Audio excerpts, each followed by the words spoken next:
Remue ménage. Remue ménage.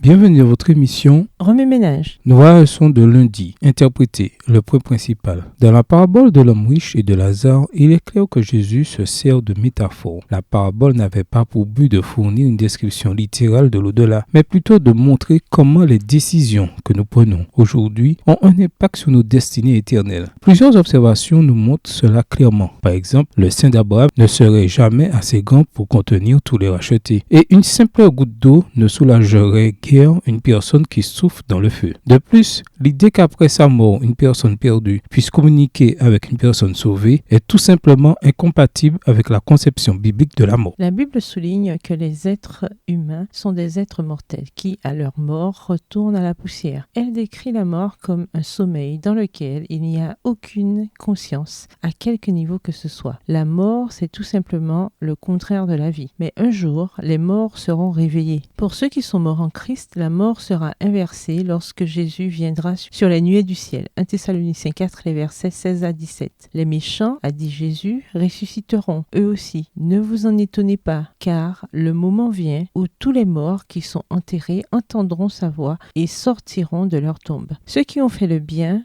ressusciteront pour recevoir la vie, mais ceux qui ont fait le mal ressusciteront pour être condamnés. Jean 5, les versets 28 et 29. Selon le livre de l'Apocalypse, ces deux résurrections seront séparées de 1000 ans. Apocalypse 20, les versets 4 à 6. La doctrine de l'immortalité de l'âme selon laquelle on continue d'exister sans corps après la mort est un concept grec qui est entré dans le christianisme par le biais du syncrétisme. La Bible parle de la destruction finale des perdus. Elle n'enseigne pas que les âmes sont immortelles, qu'elles resteront en vie pour toujours et souffriront des tourments éternels. Les Écritures décrivent un feu qui détruit et réduit tout en cendres. Pour illustrer le jugement dernier, Dieu a condamné les villes de Sodome et Gomorrhe et les a détruites par le feu, en donnant par là un exemple de ce qui allait arriver à tous les pécheurs. 2 Pierre 2, verset 6. Ces villes anciennes ont été détruites par le feu, mais ne brûlent plus aujourd'hui. La fausse doctrine d'un enfer éternel donne une image déformée de Dieu et a poussé de nombreuses personnes à rejeter le christianisme. Beaucoup de ceux qui écoutaient les paroles du Christ croyaient qu'il existait une sorte de conscience après la mort. Ellen White commente: le Sauveur, ayant connaissance de cette théorie, adapta sa parabole de manière à leur inculquer des vérités importantes en se servant de leurs idées préconçues. Partant de l'opinion générale, il mettait en relief une vérité qu'il voulait enseigner à tous. La valeur de l'homme ne dépend pas de l'importance de sa fortune, car tout ce qu'il possède lui est seulement prêté par le Seigneur. L'abus de ces dons le placera au-dessous de l'homme le plus pauvre et le plus affligé qui aime Dieu et qui met sa confiance en lui. Texte tiré du livre Les Paraboles de Jésus, la section Un grand abîme, à la page 224, écrit par Ellen G. White. En d'autres termes, Jésus s'est servi de leur fausse croyance sur ce qui se passe après la mort pour leur enseigner une leçon différente. Les décisions que nous prenons dans cette vie ne peuvent être annulées après la mort. Il n'y a pas de seconde chance. Cette vie est le seul temps qui nous est donné pour nous préparer à l'éternité. Jésus a utilisé cette parabole comme un appel à considérer ce qui compte vraiment dans la vie avant qu'il ne soit trop tard. Ouais, ménage, après avoir regardé votre texte écrit à noter, quels éclairages particuliers vos notes semblent-elles indiquer dans l'ensemble? Quelles questions émergent après l'étude de la leçon d'aujourd'hui? Quelle partie trouvez-vous difficile? Quels autres principes et conclusions découvrez-vous? Qu'est-ce qui vous réconforte dans la vérité biblique sur l'état des morts et notre bienheureuse espérance? Au revoir. Et à demain si Dieu veut.